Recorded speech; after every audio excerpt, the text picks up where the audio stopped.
About the 9 billion. Yeah, we're talking about the 9 billion.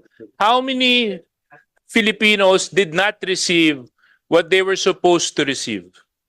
That's 839,463 households. So can you imagine that? 839,000? Did I get that number right? Yes, 839,463. 839,463 households. So hindi lang po ito pamilya, households po ito. So sa isang household, ano po ang bilang ng DSWD na bumubuo na individual? 5 to 6. So therefore 8,400 times 5, That's 4 million. that's around 4 million Filipinos. 4 million Filipinos was deprived of that budget movement in 4Ps.